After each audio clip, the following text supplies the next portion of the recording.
ക്രൂശിക്കപ്പെട്ട ക്രിസ്തുവിനെ പ്രസംഗിക്കുന്നു. ദൈവ തിരുനാമത്തിന് മഹത്വം ഉണ്ടാകട്ടെ. സങ്കീർത്തനം 7:1 എൻ്റെ ദൈവമായ യഹോവേ, നിന്നെ ഞാൻ ശരണം പ്രാപിക്കുന്നു. എന്നെ വേട്ടയാടുന്ന എല്ലാവരുടെയും കയ്യിൽ നിന്ന് എന്നെ രക്ഷിച്ച് വിടുവിക്കണമേ. എന്നെ വേട്ടയാടുന്ന എല്ലാവരുടെയും കയ്യിൽ നിന്ന് എന്നെ രക്ഷിച്ച് വിടുവിക്കണമേ. പാപം വേട്ടയാടുന്നു. ദാവീദിനെ പാപം വേട്ടയാടി. ദാവീദിനെ ശത്രുക്കൾ വേട്ടയാടി. ദാവീദിനെ ഗോലിയാത്ത് വേട്ടയാടി. ദാവീദിനെ ശൗൽ രാജാവ് വേട്ടയാടി. ദാവീദിനെ ഫെലിസ്ത്യർ വേട്ടയാടി.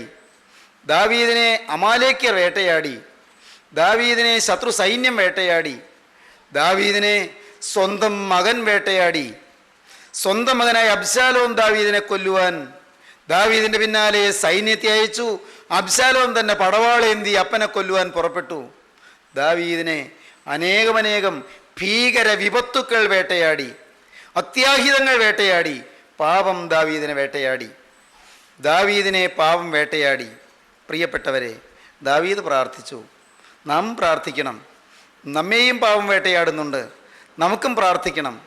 എൻ്റെ ദൈവമായ യഹോവേ, ഞാൻ നിന്നെ ശരണം പ്രാപിക്കുന്നു. എന്നെ വേട്ടയാടുന്ന എല്ലാവരുടെയും കയ്യിൽ നിന്ന് എന്നെ രക്ഷിച്ച് വിടുവിക്കണമേ. എന്നെ വേട്ടയാടുന്ന എല്ലാവരുടെയും കയ്യിൽ നിന്ന് എന്നെ രക്ഷിച്ച് വിടുവിക്കണമേ. ദൈവത്തിൻ്റെ വലിയ നാമം മഹത്വപ്പെടട്ടെ. പാപത്തിൻ്റെ ഭീകരമായ ശക്തമായ ആക്രമണം നമ്മെ പിടികൂടാതിരിക്കുവാൻ പാപത്തിൽ നിന്ന് നമുക്ക് മോചനം തരുന്ന ക്രിസ്തുവിൻ്റെ ക്രൂസിലെ പരമബലിയുടെ അനുഭവത്തിൻ്റെ വക്താക്കളായി നമുക്ക് മാറണം. ക്രൂസിലെ ആ ദിവ്യത്യാഗമരണം നമ്മുടെ അനുഭവമായി തീരണം. കർത്താവായ യേശു ക്രൂസിൽ മരിച്ചു എന്നുള്ളത് കൊണ്ട് പ്രിയപ്പെട്ടവരെ, മനുഷ്യൻ്റെ പാപം മാറി എന്ന് നാം പറയും. പലരും പറയും മനുഷ്യജാതിയുടെ പാപത്തിന് വേണ്ടി ക്രിസ്തു ക്രൂസിൽ മരിച്ചു എന്ന്. നാമും പറയും. ഈ വാക്കുകളെ കേൾക്കുന്ന നിങ്ങൾ ഓരോരുത്തരും പറയും ക്രിസ്തു മനുഷ്യജാതിയുടെ പാപത്തിന് വേണ്ടി ക്രൂസിൽ മരിച്ചു എന്ന്. സ്നേഹിത, അതുകൊണ്ട് നിന്റെ പാപം മാറുകയില്ല. ക്രൂസ് നിന്റെ ഹൃദയത്തിൽ വരണം. ക്രൂസ് നിന്റെ ഹൃദയത്തിൽ സ്ഥാപിക്കപ്പെടണം. എന്നാൽ എന്താണ് അതിൻ്റെ അർത്ഥം? മാലയിൽ കുരിശ്, അതും സ്വർണ്ണക്കുരിശ് തന്നെ വെച്ചു എന്നുള്ളത് കൊണ്ട് അതുകൊണ്ട് നിന്റെ പാപം മാറുകയില്ല. പണമുണ്ടോ, കുരിശുണ്ടോ, വെച്ചുകൊള്ളൂ. പക്ഷെ അതല്ല ഞാൻ പറഞ്ഞത്. നിങ്ങൾ ഒരു നല്ല കുരിശിൻ്റെ ആകൃതി താലിയിൽ കൊത്തിയുണ്ടാക്കി വെച്ചു എന്നുള്ളത് കൊണ്ട്, കുരിശുള്ള താലിയാണ് അണിഞ്ഞത് എന്നുള്ളത് കൊണ്ട് അതുകൊണ്ടൊന്നും പാപം മാറുകയില്ല. നല്ല ഒന്നാന്തരം നല്ല വിലയേറിയ തടിയിൽ, ഈട്ടിത്തടി കൊണ്ട് തന്നെ വലിയൊരു കുരിശുണ്ടാക്കി വീടിൻ്റെ മുൻപിൽ അല്ലെങ്കിൽ പ്രാർത്ഥനാ മുറിയിൽ, അതല്ലെങ്കിൽ നിങ്ങളുടെ ഡ്രോയിങ് റൂമിൽ നിങ്ങളവിടെ സ്ഥാപിച്ചു വെച്ചു എന്നുള്ളത് കൊണ്ട് അതുകൊണ്ട് നിങ്ങളുടെ പാപം മാറുകയില്ല. പ്രിയപ്പെട്ടവരെ, നിങ്ങളോട് പറയട്ടെ, ഞാൻ നിങ്ങൾക്ക് വ്യക്തമായി പറഞ്ഞു തരാം. അതെല്ലാം ചെയ്തുകൊള്ളൂ. വേണ്ട എന്നോ വേണമെന്നോ ഞാൻ നിങ്ങളോട് പറയുന്നില്ല. പക്ഷേ കുരിശ് നിങ്ങളുടെ ഹൃദയത്തിൽ വരണം. അത് കോൺക്രീറ്റ് ആയിട്ടുള്ള വസ്തുനിഷ്ഠമായൊരു കുരിശല്ല. എന്നാൽ ക്രൂസിൻ്റെ അനുഭവം നിങ്ങളുടെ ജീവിതത്തിൽ വരണം. ക്രൂസിൽ ഒരു മരണമുണ്ട്, ക്രൂസിൽ ഒരു ഉയർത്തെഴുന്നേൽപ്പുണ്ട്. കുരിശിൻ്റെ ഇപ്പുറത്ത് ഒരു മരണം, ക്രൂസിൻ്റെ മറുവശത്ത് ഒരു ഉയർത്തെഴുന്നേൽപ്പ്. പഴയ മനുഷ്യൻ ക്രൂശിക്കപ്പെടണം, പുതിയ മനുഷ്യൻ ഉയർത്തെഴുന്നേൽക്കണം. പഴയ മനുഷ്യൻ ഇതാ മരിക്കുന്നു, പഴയ സ്വഭാവം ഇതാ മരിക്കുന്നു, പഴയ ചിന്താഗതികൾ ഇതാ മരിക്കുന്നു, പഴയ കോപം മരിക്കുന്നു, പഴയ അശുദ്ധി മരിക്കുന്നു, പഴയ ദുസ്വഭാവം മരിക്കുന്നു, പഴയ മദ്യപാനശീലം മരിക്കുന്നു, പഴയ വഴക്ക് മരിക്കുന്നു, പഴയ കലഹ സ്വഭാവം മരിക്കുന്നു, പഴയ നീരസവും കയ്പും വിദ്വേഷവും പകയും മരിക്കുന്നു, പഴയ വിരോധവും പഴയ പ്രതികാര ചിന്തയും മരിക്കുന്നു, പഴയ സ്വാർത്ഥതയും പഴയ അഹന്തയും മരിക്കുന്നു, പഴയ ദ്രവ്യാഗ്രഹം മരിക്കുന്നു, പഴയ തനിക്ക് താൻ പോരിമ മരിക്കുന്നു, പഴയ സ്വന്തം ശക്തിയിലുള്ള ഊന്നൽ മരിക്കുന്നു, പഴയതെല്ലാം മരിക്കുന്നു. സ്വയം മരിക്കുന്നു, ജഡം മരിക്കുന്നു, ലോകം മരിക്കുന്നു. ഒരു പുതിയ മനുഷ്യത ഉയർത്തെഴുന്നേൽക്കുന്നു. ക്രിസ്തു ഹൃദയത്തിൽ വാഴുന്നു. അതാണ് ക്രൂശ് അനുഭവിക്കുക എന്ന് പറയുന്നത്. പാപം വേട്ടയാടാതിരിക്കണമെങ്കിൽ ഈ മഹത്തായ അനുഭവം നാം സ്വന്തമാക്കണം. പാപം നമ്മുടെ ജീവിതത്തിൽ നമ്മെ വേട്ടയാടാതിരിക്കണമെങ്കിൽ ക്രൂശ് നമ്മുടെ അനുഭവമായി മാറണം. എൻ്റെ പഴയ മനുഷ്യൻ മരിച്ചു എന്ന് നമുക്ക് തന്നെ സ്വന്തം ഉള്ളത്തെ തൊട്ട് പറയാൻ തക്കവണ്ണം മറ്റാരെയും ബോധ്യപ്പെടുത്താനല്ല. രഹസ്യങ്ങൾ കാണുന്ന സ്വർഗത്തിലെ ദൈവം നമ്മെ നോക്കി സന്തോഷിക്കുവാൻ തക്കവണ്ണം, ഇതാ എൻ്റെ ഉള്ളം പ്രസാദിക്കുന്ന എൻ്റെ മകൻ, ഇതാ ഞാൻ താങ്ങുന്ന എൻ്റെ ദാസൻ എന്ന് ദൈവം പറയുവാൻ തക്കവണ്ണം, നല്ലവനും വിശ്വസ്തനുമായ ദാസനെ, നീ അല്പത്തിൽ വിശ്വസ്തനായിരുന്നു, അധികത്തിന് ഞാൻ നിന്നെ വിചാരകനാക്കുമെന്ന് വരും കാലങ്ങളിൽ നിത്യതയുടെ തുറമുഖത്ത് ചെല്ലുമ്പോൾ അവൻ നമ്മോട് പറയുവാൻ തക്കവണ്ണം, നല്ല ദാസനെ എന്നുള്ള ശബ്ദം കേൾക്കുവാൻ തക്കവണ്ണം ഇവിടെ വെച്ച് നാം ഒരു പുതിയ സൃഷ്ടിയായി തീരണം. അപ്പോസ്തലനായ പൗലോസ് പറഞ്ഞു, ഒരുത്തൻ ക്രിസ്തുവിലായാൽ പുതിയ സൃഷ്ടിയാകുന്നു, പഴയത് കഴിഞ്ഞുപോയി, ഇതാ പുതുതായി തീർന്നിരിക്കുന്നു. അതിനൊക്കെയും ദൈവം തന്നെ കാരണഭൂതൻ.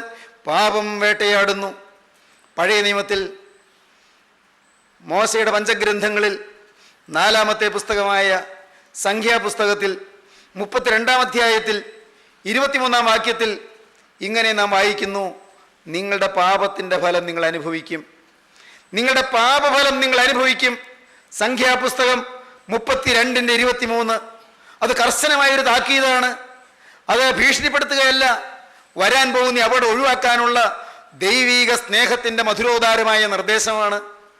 ദൈവസ്നേഹത്തിൻ്റെ ആർദ്രമായ പ്രബോധനമാണ്. പാപത്തിൻ്റെ ദൂഷ്യഫലം നിന്നെ പിന്തുടർന്ന് നിന്നെ പിടികൂടാതിരിക്കണമെങ്കിൽ നീ വേഗം പാപത്തിൽ നിന്ന് രക്ഷപ്പെട്ടുകൊള്ളുക എന്നുള്ള സ്നേഹത്തിൻ്റെ നിർബന്ധമാണ് ആ വാക്കുകളിൽ അനുരണനം ചെയ്യുന്നത്, മാറ്റൊരുക്കൊള്ളുന്നത്. ദൈവം പറയുന്നു, നിങ്ങളുടെ പാപത്തിൻ്റെ ഫലം നിങ്ങൾ അനുഭവിക്കും. പാപമുണ്ട്, പാപത്തിന് ദൂഷ്യഫലമുണ്ട്, അതിൻ്റെ ഫലം നിങ്ങൾ അനുഭവിക്കേണ്ടി വരും. ഇംഗ്ലീഷ് വേദപുസ്തകം നിങ്ങൾ വായിക്കുമ്പോൾ ഇംഗ്ലീഷിൽ ആ വാക്യം കിടക്കുന്നത് എങ്ങനെയാണെന്ന് അറിയാമോ? Be sure your sin will find you out. നിശ്ചയമായും നിന്റെ പാപം നിന്നെ കണ്ടെത്തും. നീ എവിടെ ഒളിഞ്ഞിരുന്നാലും എവിടെ മറഞ്ഞിരുന്നാലും നിന്റെ പാപം നിന്നെ കണ്ടെത്തും. പ്രിയപ്പെട്ടവരെ, മനുഷ്യനെ മറയ്ക്കാം, ഭാര്യയെ മറയ്ക്കാം, ഭർത്താവിനെ ഒളിക്കാം, മക്കളെ ഒളിക്കാം, മാതാപിതാക്കളെ മറയ്ക്കാം, പലതും രഹസ്യത്തിൽ ചെയ്യാം. എന്നാൽ സ്വർഗത്തിലെ ദൈവത്തെ മറയ്ക്കാൻ സാധ്യമല്ല, ദൈവത്തെ ഒളിക്കാൻ സാധ്യമല്ല. നീ എവിടെ ഒളിഞ്ഞിരുന്നാലും നിന്റെ പാപം നിന്നെ കണ്ടെത്തും. ബി ഷുവർ, തീർച്ചയാക്കിക്കൊള്ളൂ, നിശ്ചയമായും be sure your sin will find you out. നിശ്ചയമായും നിന്റെ പാപം നിന്നെ കണ്ടെത്തും. മകനെ, നിന്റെ പാപം നിന്നെ കണ്ടെത്തുന്നതിന് മുൻപ് നീ പാപത്തെ കണ്ടെത്തി എടുത്തു മാറ്റിയാൽ നന്ന്. നീ നിന്റെ പാപത്തെ കണ്ടെത്തി ഏറ്റുപറഞ്ഞ് ഉപേക്ഷിച്ചാൽ നന്ന്. പാപം നിന്നെ കണ്ടെത്തി നിന്റെ നാശത്തിലേക്ക് വലിച്ചഴയ്ക്കുന്നതിന് മുൻപ്, പാപം നിന്നെ കണ്ടെത്തി പിശാച് നിന്നെ പാപ കളിപ്പിക്കുന്നതിന് മുൻപ്, പാപം നിന്നെ കണ്ടെത്തി പിശാച് നിന്നെ നിത്യ അന്ധകാരത്തിന്റെ ഭീകരദണ്ഡനത്തിലേക്ക് തള്ളിവിടുന്നതിന് മുൻപ് നീ നിന്റെ പാപത്തെ കണ്ടെത്തി അതിനോട് യാത്ര പറയുന്നത് നന്ന്. Be sure your sin will find you out. പഴയ നിയമത്തിലെ ആ വാക്യം പുതിയ നിയമത്തിൽ വരുമ്പോൾ വീണ്ടും കർശനമായി ദൈവത്തിന്റെ ആത്മാവ് തരുന്നു. ഗലാത്യ ലേഖനം 6-ാം അധ്യായത്തിന്റെ 7-ാം വാക്യത്തിൽ അപ്പോസ്തലനായ പൗലോസ് പറയും, ബി നോട്ട് ഡിസീവ്ഡ്. നിങ്ങൾക്ക് വഞ്ചന പറ്റിപ്പോകരുത്, നിങ്ങൾക്കാർക്കും ചതി പറ്റിപ്പോകരുത്, നിങ്ങളാരും വിഡ്ഢികളായി പോകരുത്, നിങ്ങൾക്ക് മണ്ടത്തരം പറ്റിപ്പോകരുത്. B not deceived. നിങ്ങൾ ചതി പറ്റിപ്പോകരുത്, വഞ്ചനപ്പെടാതിരിപ്പീൻ. ദൈവത്തെ പരിഹസിച്ചുകൂടാ. മനുഷ്യൻ വിതയ്ക്കുന്നത് തന്നെ കൊയ്യും, മനുഷ്യൻ വിതയ്ക്കുന്നത് തന്നെ കൊയ്യും. As you sow so you reap. നീ എന്ത് വിതയ്ക്കുന്നോ അത് നീ കൊയ്തെടുക്കും. മനുഷ്യ, ദൈവം നിന്നോട് പറയുകയാണ്, മാന്യ സഹോദര, ദൈവത്തിന്റെ ആർദ്രകരുണ നിന്നോട് പറയുകയാണ്, നീ വിതച്ചത് തന്നെ നീ കൊയ്തെടുക്കേണ്ടി വരും. ഹോശേയ പ്രവാചകൻ പറഞ്ഞു, കാറ്റ് വിതച്ചു കൊടുങ്കാറ്റ് കൊയ്തു എന്ന്, കാറ്റ് വിതച്ചു ചുഴലിക്കാറ്റ് കൊയ്യുന്നു എന്ന്. പ്രിയപ്പെട്ടവരെ, വേദപുസ്തകം ആവർത്തിച്ചത് പറയുന്നു. ഇയ്യോബിന്റെ പുസ്തകത്തിൽ ഇയ്യോബ് നീതിമാനായിരുന്നു ദൈവം പറയുന്നു. ഇയ്യോബിന്റെ പുസ്തകത്തിൽ ഇയ്യോബ് നിഷ്കളങ്കനായിരുന്നു ദൈവം പറയുന്നു. ഇയ്യോബിന്റെ പുസ്തകത്തിൽ ഇയ്യോബ് ദൈവഭക്തനായിരുന്നു ദൈവം പറയുന്നു. ഇയ്യോബ് ദോഷം വിട്ട് അകലുന്നവനായിരുന്നു. എന്നാൽ ഇയ്യോബിന് അവന്റെ ജീവിതത്തിൽ രഹസ്യമോ പരസ്യമോമായ പാപത്തിന്റെ പ്രവൃത്തികളോ ചിന്തകളോ വാക്കുകളോ ഉണ്ടായിരുന്നില്ല. ഇയ്യോബ് പ്രാഗൽഭ്യത്തോടെ പറയുന്നുണ്ട്, ഇയ്യോബ് നല്ല ധൈര്യത്തോടെ പറയുന്നുണ്ട്, ഞാൻ എൻ്റെ കണ്ണുമായിട്ട് നിയമം ചെയ്തു, പിന്നെ ഞാൻ എങ്ങനെ പരസ്ത്രീയെ നോക്കും, ഞാൻ ഒരു കന്യകയെ എങ്ങനെ നോക്കും, ഞാൻ ഒരു അന്യസ്ത്രീ എങ്ങനെ നോക്കും? എൻ്റെ കണ്ണിനോട് ഞാൻ നിയമം ചെയ്തതാണ്, ദൈവസന്നിധിയിൽ ഞാൻ ചെയ്ത ഉടമ്പടിയാണ്, ഇത് അഴുക്കിലേക്ക് പോവില്ല എന്ന്, ഈ ശരീരത്തിലെ ഒരു അവയവം പോലും അശുദ്ധിക്ക് വിട്ടുകൊടുക്കുകയില്ല എന്ന് ഞാൻ ദൈവത്തോട് നിയമം ചെയ്തതാണ്. ഞാൻ എൻ്റെ കണ്ണുമായൊരു നിയമം ചെയ്തു, പിന്നെ ഞാൻ പരസ്ത്രീയെ നോക്കുന്നത് എങ്ങനെ? യോബ് പറഞ്ഞു ഞാൻ ദരിദ്രന്മാർക്ക് അപ്പനായിരുന്നു, ഞാൻ വിശന്നിരിക്കുന്നവർക്ക് ആഹാരം കൊടുത്തിട്ടുണ്ട്. യോബ് പറഞ്ഞു എനിക്ക് ദൈവം തന്ന വിഭവങ്ങൾ, ദൈവം തന്ന റിസോഴ്സസ്, ദൈവം തന്ന അനുഗ്രഹങ്ങൾ അനേകം ആളുകൾക്ക് വേണ്ടി ഞാൻ ചെലവഴിച്ചിട്ടുണ്ട്. ഒന്നും സ്വാർത്ഥതയ്ക്ക് വേണ്ടി ചെലവഴിച്ചതല്ല, അനേകർക്ക് വേണ്ടി ഞാൻ ചെലവഴിച്ചു. വസ്ത്രമില്ലാത്തവന് ഞാൻ വസ്ത്രം കൊടുത്തിട്ടുണ്ട്, ദരിദ്രന്മാർക്ക് ഞാൻ അപ്പനായിരുന്നു. മാത്രമല്ല, ഞാൻ എൻ്റെ ജീവിതത്തിൽ പുതയ്ക്കാൻ പുതപ്പില്ലാത്തവർക്ക് അവരുടെ കുളിര് മാറ്റാൻ പുതപ്പ് കൊടുത്തിട്ടുണ്ട്. ഇയ്യോബ് പലതും അഭിമാനകരമായ കാര്യങ്ങൾ പറയുന്നു. എന്നാൽ ഒരു സന്ദർഭം വന്നപ്പോൾ ഇയ്യോബ് ഒടുവിലത്തെ അധ്യായത്തിലേക്ക് വരുമ്പോൾ ഇയ്യോബ് പറയുകയാണ്, അയ്യോ, ഇപ്പോൾ ഞാൻ എൻ്റെ സ്വന്തം കണ്ണാൽ എന്നെ തന്നെ കാണുന്നു.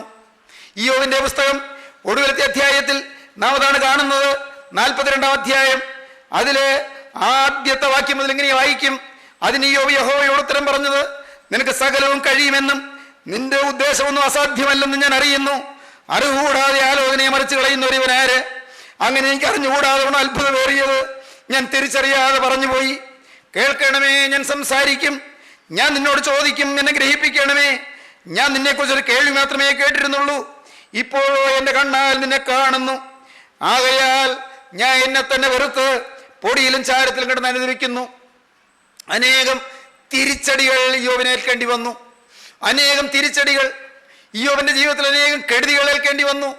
അനേകം പ്രതിസന്ധികളെ അഭിമുഖീകരിക്കേണ്ടി വന്നു. ഇയ്യോബ് അപ്പോഴെല്ലാം ചിന്തിച്ചു, എനിക്കെന്താണ് ഇങ്ങനെ വന്നത്? യഹോവ തന്നു, യഹോവ എടുത്തു, യഹോവയുടെ നാമം വാഴ്ത്തപ്പെടുമാറാകട്ടെ. ഇയ്യോബ് അപ്പോഴെല്ലാം അധരം കൊണ്ടുപോലും പാപം ചെയ്യാതെ തന്നെ സൂക്ഷിച്ചു. പക്ഷേ ഇയ്യോബിന്റെ ആളത്വത്തിൽ ദൈവത്തിന്റെ വിശുദ്ധിയുമായി ഒത്തുനോക്കുമ്പോൾ ഞാൻ ഒന്നുമില്ല എന്ന് ഒടുവിൽ ഇയ്യോബ് കണ്ടെത്തേണ്ടി വന്നു. ഒടുവിൽ മനസ്സിലായി, പാപത്തിന്റെ പ്രവൃത്തി എന്നിലില്ല, പാപത്തിന്റെ വിചാരമോ പാപത്തിന്റെ വാക്കുകളോ എന്നിൽ വരുന്നില്ല, നിഷ്കളങ്കതയോടെ ഞാൻ നടന്നു. പക്ഷെ ഇയ്യോബ് അവസാനം പറയുന്നു, ദൈവമേ, ഞാൻ നിന്നെക്കുറിച്ച് ഒരു കേട്ടുകേൾവി മാത്രമേ കേട്ടിരുന്നുള്ളൂ, ഇപ്പോൾ ഞാൻ സ്വന്തം കണ്ണാലെ നിന്നെ കാണുന്നു. ഇപ്പോൾ ഞാൻ സ്വന്തം കണ്ണാലെ നിന്നെ കാണുന്നു. യോബ് പറയുകയാണ്, ഞാനിതാ എന്നെ തന്നെ വെറുക്കുന്നു, ഞാൻ അരിഷ്ടതയോടെ, ഞാൻ വിനയപൂർവ്വം താഴുന്നു. ഇപ്പോൾ ഞാൻ എന്നെ തന്നെ വെറുക്കുന്നു, ഞാൻ പൊടിയിലും ചാരത്തിലും കിടന്ന് അനുഭവിക്കുന്നു. കർത്താവേ, ഞാൻ അന്നെല്ലാം ഒരു കേട്ടുകേൾവി മാത്രം വെച്ചുള്ള ആത്മീയമേ എനിക്കുണ്ടായിരുന്നുള്ളൂ. ഏതാണ്ടെല്ലാം ഒരു ആത്മീയമൊക്കെ വെച്ചുകൊണ്ടിരുന്നു, പക്ഷേ സത്യമായ ആത്മീയം എന്ത് എന്ന് ഞാൻ പഠിച്ചില്ല, ഞാൻ അറിഞ്ഞില്ല.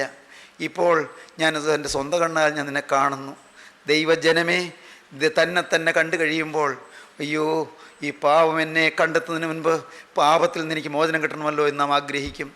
പാപം എന്നെ പിടികൂടുന്നതിന് മുൻപ് പാപത്തിൻ്റെ ഭീകരമായ ആക്രമണത്തിൽ നിന്ന് എനിക്ക് മുക്തി വേണമല്ലോ എന്ന് നാം ആഗ്രഹിക്കും. അയ്യോ, പാപം എന്നെ പിടികൂടാൻ വരുന്നു, പാപം എൻ്റെ പിറകെ വരുന്നു, എന്നിൽ നിന്ന് പാപം വിട്ടുപോയിട്ടില്ല, ഞാൻ എന്നെ തന്നെ വെറുത്തിട്ടില്ല, ഞാൻ പൊടിയിലും ചാരത്തിലും കിടന്ന് അനുഭവിച്ചിട്ടില്ല. എൻ്റെ ദൈവമേ, എനിക്ക് മോചനം തരണമേ എന്ന് നാം പ്രാർത്ഥിക്കും. നാം ദൈവത്തിൻ്റെ കരുണയ്ക്ക് വേണ്ടി ദൈവത്തോട് യാചിക്കും.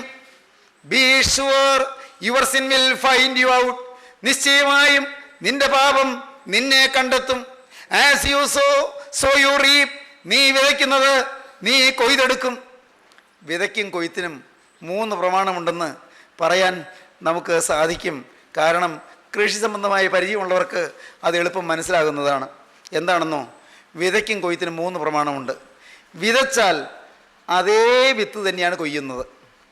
ഏത് നെല്ല് വിതയ്ക്കുന്നോ, ഏത് വിത്ത് വിതയ്ക്കുന്നോ അതേ നെല്ല് തന്നെയാണ് കൊയ്യുന്നത്. രാജമേനി വിത്ത് വിതച്ചാൽ രാജമേനി നെല്ല് തന്നെ കൊയ്യും. ആര്യൻ വിത്ത് വിതച്ചാൽ ആര്യൻ നെല്ല് തന്നെ കൊയ്യും. ഏത് വിത്ത് വിതയ്ക്കുന്നോ, ഇപ്പോൾ കേരളത്തിൽ പട്ടാമ്പി കൃഷിശാസ്ത്ര ഭവനിൽ നിന്ന് അവിടെ കൾച്ചർ ചെയ്ത് പുറത്തെടുക്കുന്ന ചില വിത്തുകളുണ്ടല്ലോ, PTB 22, PTB 24, PTB 26 എന്നൊക്കെ പറയുന്ന ചില വിത്തുകൾ. ഏത് വിത്ത് വിതയ്ക്കുന്നോ അത് തന്നെയാണ് നാം നെല്ല് കൊയ്തെടുക്കുന്നത്. വിതച്ചാൽ അത് തന്നെ കൊയ്യും. പ്രകൃതിയിലെ നിയമമാണ്. പാപം ചെയ്താൽ അതിൽ തന്നെ ശിക്ഷയേൽക്കേണ്ടി വരും. സ്നേഹിതരെ, ഞാൻ ഒരുവനെ ചതിച്ചാൽ എനിക്ക് എപ്പോഴെങ്കിലും ചതി പറ്റും. ഞാൻ ആരുടെയെങ്കിലും 10 രൂപ അപഹരിച്ചാൽ എൻ്റെ രൂപ ഞാൻ അറിയാതെ എന്നിൽ നിന്ന് ചോർന്നു പോകും. ഞാൻ ആർക്കെങ്കിലും നഷ്ടം വരുത്തിയാൽ ഞാൻ അറിയില്ല, എൻ്റെ മേൽ ഭീമമായ നഷ്ടങ്ങൾ വന്ന് ആഞ്ഞടിക്കും. വിതച്ചാൽ അത് തന്നെ കൊയ്യും. തീർന്നില്ല, വിതച്ചാൽ അതിലേറെ കൊയ്യും. വിതച്ചാൽ അതിലേറെ കൊയ്യും. ഒരു പറ വിത്ത് വിതച്ചാൽ ഒരു പറ നെല്ലല്ല കൊയ്തെടുക്കുന്നത്. ഒരു പറ വിത്ത് വിതച്ചാൽ അത് ചിലപ്പോൾ 25 പറ, 30 പറ, അതിൽ കൂടുതലും കൊയ്തെടുക്കും. അല്ലെങ്കിൽ പിന്നെ കൃഷി ചെയ്യേണ്ട ആവശ്യമില്ലല്ലോ. വിതച്ചാൽ അതിലേറെ കൊയ്യും. 10 രൂപ ഞാൻ അപഹരിച്ചു, 10 രൂപ മോഷ്ടിച്ചു. പ്രിയപ്പെട്ടവരെ, എനിക്ക് നഷ്ടപ്പെടാൻ പോകുന്ന 10 രൂപയല്ല, അതിലെത്രയോ 10 മടങ്ങോ അല്ല 100 മടങ്ങുമായിട്ട് നഷ്ടം സംഭവിക്കേണ്ടി വരും. ആരെയെങ്കിലും ഞാനൊന്ന് വേദനിപ്പിച്ചു, എനിക്ക് തിരിച്ചടി കിട്ടുന്നത് അത്രയ്ക്ക് തോതിലല്ല, എത്രയോ കൂടുതലായിട്ടാണ്. ദൈവവൈതലേ, ആർക്കെങ്കിലും വരേണ്ട ലാഭം ഞാൻ തടഞ്ഞു, ആർക്കെങ്കിലും കിട്ടേണ്ട സഹായം ഞാൻ മുടക്കി, ആരുടെയെങ്കിലും പേരിന് ഞാൻ അപമാനം വരുത്തി എങ്കിൽ എൻ്റെ മേൽ തിരിച്ചടികൾ ഞാൻ ഏൽക്കേണ്ടി വരും. വിതച്ചാൽ അത് തന്നെ കൊയ്യും, വിതച്ചാൽ അതിലേറെ കൊയ്യും. ഏറെയേറെയായി കൊയ്തെടുക്കും. അത് വിതയുടെയും കൊയ്ത്തിൻ്റെയും പ്രമാണമാണ്. മൂന്നാമത്തേത് എന്താണ്? മൂന്നാമത്തേത് വിതച്ചാൽ പല നാളുകൾക്ക് ശേഷം കൊയ്യും. ഇന്ന് വിത്ത് വിതച്ചാൽ ഇന്ന് തന്നെ നാം കൊയ്തെടുക്കുന്നില്ല. ഇന്ന് വിത്ത് വിതച്ചാൽ അത് ഓരോ വിത്തിനും അതാതിൻ്റെ മൂപ്പുണ്ട്. ചില വിത്ത് വിതച്ചാൽ 90-95 ദിവസം കഴിഞ്ഞ് കൊയ്തെടുക്കുന്ന നെൽവിത്തുണ്ട്.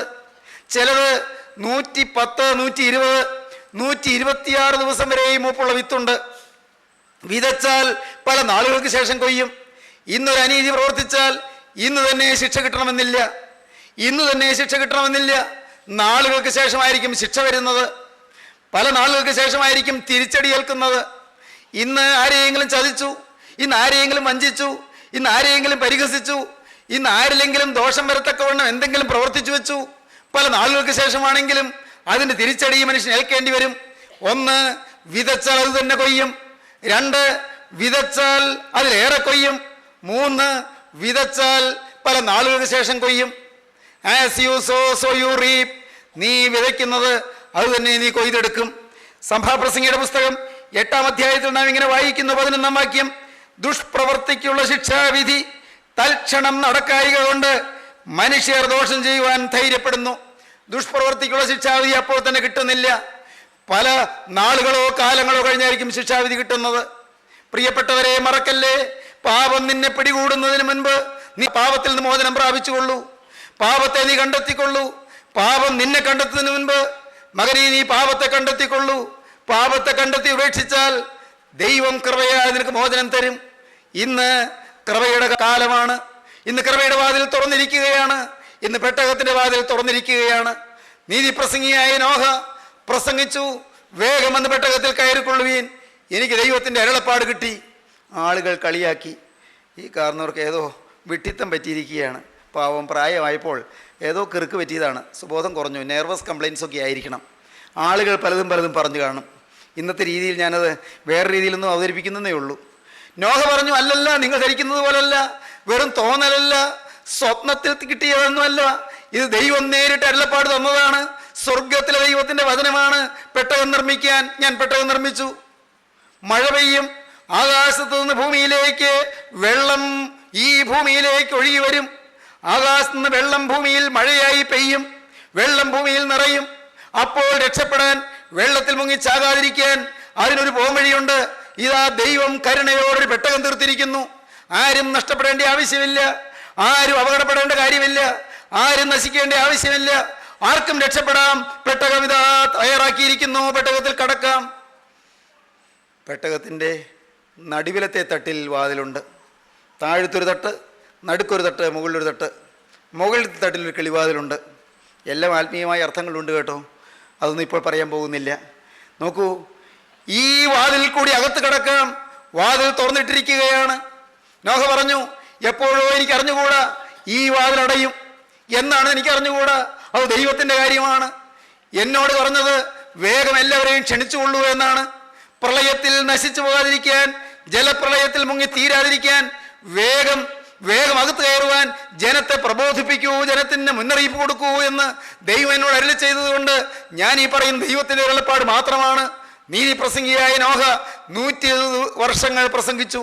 പ്രിയപ്പെട്ടവരെ, കരടി കടന്നു, കടുവ കടന്നു, പുള്ളിപ്പുലി കടന്നു, സിംഹം കടന്നു, ചെന്നായി കടന്നു, ദുഷ്ടജീവികൾ, ഹിംസ്രമൃഗങ്ങൾ കടന്നു.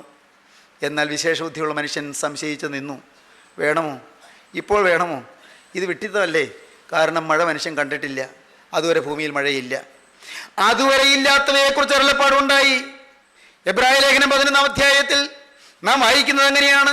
എബ്രായ ലേഖനം 11-ാം അധ്യായത്തിൽ നോഹ അതുവരെ കാണാത്തതിനെക്കുറിച്ച് അരുളപ്പാടുണ്ടായിട്ട് വിശ്വാസത്താൽ ദൈവത്തിൻ്റെ അരുളപ്പാടുണ്ടായിട്ട് നോഹ ഒരു പെട്ടകം തീർത്തു. നാം അങ്ങനെയാണ് വായിക്കുന്നത്. വിശ്വാസത്താൽ നോഹ അതുവരെ കാണാത്തതിനെക്കുറിച്ച് അരുളപ്പാടുണ്ടായിട്ട് ഭയഭക്തി പൂണ്ടു. തൻ്റെ കുടുംബത്തിൻ്റെ രക്ഷയ്ക്കായിട്ട് ഒരു പെട്ടകം തീർത്തു. ഭയഭക്തിയോടൊരു പെട്ടകം തീർത്തു. വിശ്വസിച്ചു. മഴ ഭൂമിയിൽ പെയ്തിട്ടില്ല, മഞ്ഞുകൊണ്ടാണ് നനഞ്ഞു വന്നത്. അത് ഉൽപ്പത്തി പുസ്തകത്തിൽ നാം കാണുന്നുണ്ട്. ഉൽപ്പത്തി പുസ്തകത്തിൻ്റെ ആദ്യ ഭാഗത്ത് അതാണ് നാം വായിക്കുന്നത്. അതുവരെയും നിലമൊക്കെയും നനഞ്ഞത് മഞ്ഞ് പൊങ്ങിയാണെന്ന് 2-ാം അധ്യായം 6-ാം വാക്യം അങ്ങനെയാണ്. ഭൂമിയിൽ നിന്ന് മഞ്ഞ് പൊങ്ങി നിലമൊക്കെയും നനച്ചു വന്നു. 5-ാം വാക്യം യഹോവയായ ദൈവം ഭൂമിയിൽ മഴ പെയ്യിച്ചിരുന്നില്ല. യഹോവയായ ദൈവം ഭൂമിയിൽ മഴ പെയ്യിച്ചിരുന്നില്ല. നിലത്ത് വേല ചെയ്യുവാൻ മനുഷ്യനുണ്ടായിരുന്നില്ല. ഭൂമിയിൽ നിന്ന് മഞ്ഞ് പൊങ്ങി നിലമൊക്കെയും നനച്ചു വന്നു. അങ്ങനെ ഈ ഭൂമിയിൽ മഴയില്ലാത്ത കാലം, മഴ എന്താണെന്ന് മനുഷ്യൻ കാണാത്ത കാലം, അന്ന് ഇതാ ദൈവത്തിൻ്റെ അരുളപ്പാട് മഴ പെയ്യുമെന്ന് നോഹ അത് വിശ്വസിച്ചു. വിശ്വസിക്കുന്നൊരു കൃപയാണ് പ്രിയരെ. വിശ്വസിക്കാൻ സാധിക്കുന്നത് ഒരു മഹാഭാഗ്യമാണ്. നോഹ വിശ്വസിച്ചു, പെട്ടകം തീർത്തു. ഇതാ നിങ്ങൾ വേഗം കയറിക്കൊള്ളൂ, രക്ഷപ്പെടാം. ഇതാ ഹിംസ്ര മൃഗങ്ങൾ കടന്നു, ദുഷ്ടമൃഗങ്ങൾ കടന്നു, കൊള്ളക്കാർ, പ്രിയപ്പെട്ടവരെ നിങ്ങൾക്കറിയാമോ, കൊള്ളക്കാർ കടന്നു, വഞ്ചകന്മാർ കടന്നു. ഇന്ന് ഈ കൃപയുടെ പെട്ടകം തുറന്നിരിക്കുകയാണ്. അനേകരകത്ത് കടന്നു, മോഷ്ടാക്കൾ കടന്നു, തമ്മിൽ കീറി കലഹിച്ച് ജീവിതം തകർത്തുകൊണ്ടിരുന്നവർ കടന്നു, അനേകർ കടന്നു. മദ്യപന്മാർ പ്രവേശിച്ചു, സുബോധമുള്ളവരായി തീർന്നു. കൊള്ളയും കവർച്ചയും നടത്തിയിരുന്നവർ ഈ രക്ഷയുടെ പെട്ടകത്തിൽ കടന്നു. പ്രിയപ്പെട്ടവരെ, ഈ രക്ഷയുടെ സങ്കേതത്തിൽ അനേകർ പ്രവേശിച്ചു. പക്ഷേ ഇന്നും മകനെ നീതിമാനെന്ന് നീ ധരിച്ച് ഇന്നും ദൈവത്തിൻ്റെ വചനത്തെ ചോദ്യം ചെയ്ത് നീ കടക്കാൻ മടിച്ചു നിൽക്കുകയാണ്. പ്രിയപ്പെട്ടവരെ, മറക്കല്ലേ, ഇന്ന് പെട്ടകത്തിൻ്റെ വാതിൽ തുറന്നിരിപ്പുണ്ട്. ആർക്കും അകത്തേക്ക് ഓടി വരാം, ആർക്കും അകത്ത് കടന്നു വരാം. പാപത്തിൻ്റെ ഭീകരമായ കെടുതിയിൽ ജീവിതം തുലഞ്ഞു പോകണ്ട. പാപത്തിൻ്റെ ഭീകരമായ ആക്രമണത്തിൽ ജീവിതം നശിച്ചു പോകണ്ട. പാപത്തിൻ്റെ ഭയാനകമായ പിടിയിൽ നിന്ന് ഇന്ന് മോചനം പ്രാപിക്കാം. കാരണം പെട്ടകം തുറന്നിട്ടുണ്ട്. 2000 വർഷം മുൻപ് ഗോകുൽത്തായിലെ കുരിശിന്മേൽ കർത്താവായ യേശുക്രിസ്തു, ദൈവത്തിൻ്റെ ഏകജാതനായ തിരുക്കുമാരൻ, തൻ്റെ ചങ്ക് തുറന്നു, തിരുവിലാവ് തുറന്നു, ഏത് പാപിക്കും പ്രവേശനം അനുവദിച്ചു. മകനെ, നിനക്ക് വേണമെങ്കിൽ അകത്തേക്ക് വരാം. ആ തിരുഹൃദയം ഇതാ മുറിഞ്ഞ് തുറന്നിരിക്കുന്നു. നിനക്ക് വേണ്ടി ചോരയും നീരും ഒഴുക്കിയിരിക്കുന്നു. തൻ ബലിയാൽ പാപികളെ രക്ഷിച്ചൊരു ദൈവസുതൻ, തൻ്റെ ബലിയാൽ പാപികളെ രക്ഷിച്ച ദൈവസുതനായി യേശു. കർത്താവേ, നിന്റെ ബലിയാൽ എൻ്റെ കഷ്ടതകൾ മായ്ക്കണമേ, എൻ്റെ നോവ് ഒഴിക്കണമേ എന്ന് പ്രാർത്ഥിക്കുന്നവർക്ക് നോവ് ഒഴിക്കുവാനും കഷ്ടത മാറ്റുവാനും പാപം നീക്കുവാനും അവിടുന്ന് തിരുഹൃദയം തുറന്നിരിക്കുന്നു. പ്രിയപ്പെട്ടവരെ, ഇതാ രക്തവും വെള്ളവും ഒഴുക്കിക്കൊണ്ട് കുരിശിന്മേൽ അവിടുന്ന് കിടക്കുന്നു. ആർക്ക് വേണമെങ്കിലും ഓടി വരാം, ആർക്കും അകത്തേക്ക് പ്രവേശിക്കാം, ഒരു പുതിയ ജീവിതം തുടങ്ങാം. പാപത്തിന് അടിമയായി ജീവിക്കേണ്ട ആവശ്യമില്ല. ഇനിയും പിശാചിന്റെ അടിമത്തത്തിൽ കഴിയേണ്ട ആവശ്യമില്ല. പാപം നിന്നെ കണ്ടെത്തും. Be sure your sin will find you out. As you sow, so you reap. പാപം നിന്നെ കണ്ടെത്തും. നീ പാപത്തെ കണ്ടെത്തി ഉപേക്ഷിക്കൂ. പെട്ടകത്തിലേക്ക് ഓടി വന്ന് കയറൂ. ഇതാ, നീ കൊയ്തെടുക്കുന്നതിന് മുൻപ് അതിവേഗം നീ വിതച്ചതെല്ലാം മുഴുവനും നശിപ്പിച്ച് കളഞ്ഞ്, എല്ലാം തകർത്ത് കളഞ്ഞ് നിനക്ക് പുതുജീവിതം തരുവാനായി യേശു അതിൻ്റെ അരികത്വം നിൽക്കുന്നു. അവനെ നീ എതിരേൽക്കൂ. ദൈവവൈതലേ, അവനായി നിന്റെ ഹൃദയം തുറക്കൂ. അവൻ്റെ തിരുവിലാവ് നിനക്ക് വേണ്ടി തുറന്നിരിക്കുന്നു. അവനെ നീ വിളിക്കൂ. അവനോട് നീ വാക്ക് പറയൂ. നാഥ, ഇന്ന് മുതൽ ഞാൻ നിന്റെ വക. എൻ്റെ യേശുവേ, ഇന്ന് മുതൽ ഞാൻ നിന്റെ വക. എൻ്റെ കരുണയുള്ള കർത്താവേ, എനിക്ക് വേണ്ടി നീ ക്രൂസിൽ മരിച്ചതിനാൽ ഇന്ന് മുതൽ ഞാൻ നിനക്കായി ജീവിക്കും. യേശുവിനോട് വാക്ക് പറയൂ. അവൻ്റെ കരങ്ങളിലേക്ക് ജീവിതം കൊടുക്കൂ. നമുക്ക് പ്രാർത്ഥിക്കാം. കാരുണ്യവാനേ, അൻപുള്ള രക്ഷിതാവേ, ഈ മനോഹരമായ സമയത്തിനായി സ്തോത്രം. ഞങ്ങൾക്ക് വേണ്ടി പെട്ടകത്തിന്റെ വാതിൽ തുറന്നു വെച്ചിരിക്കുന്നതിനായി സ്തോത്രം. ആരും അടയ്ക്കാതെ വേണം തുറക്കുകയും ആരും തുറക്കാതെ അടയ്ക്കുകയും ചെയ്യുന്നവൻ വന്ന് വാതിലടയ്ക്കുന്നതിന് മുൻപ് ഞങ്ങളെല്ലാവരും അകത്ത് പ്രവേശിപ്പാൻ നാഥ, നീ ഞങ്ങളെ വിളിച്ചതിനായി സ്തോത്രം. ഈ വാക്കുകളെ കേട്ട് എല്ലാവരെയും അനുഗ്രഹിക്കണമേ. കർത്താവായ യേശുവിന്റെ തിരുരക്തത്താലുള്ള വീണ്ടെടുപ്പ് അനുഭവിക്കുവാനും കുരിശിൽ തുറന്ന ജീവന്റെ പുതുവഴിയിലൂടെ സ്വർഗത്തിന്റെ മഹത്വത്തിൽ പ്രവേശിക്കുവാനും എല്ലാവർക്കും ഭാഗ്യം നൽകണമേ. എല്ലാവരെയും അനുഗ്രഹിക്കണമേ. കുടുംബശാന്തി നൽകണമേ. നന്മകളാൽ നിറയ്ക്കണമേ. യേശുക്രിസ്തുവിന്റെ സ്നേഹം നിറഞ്ഞ നാമത്തിൽ തന്നെ.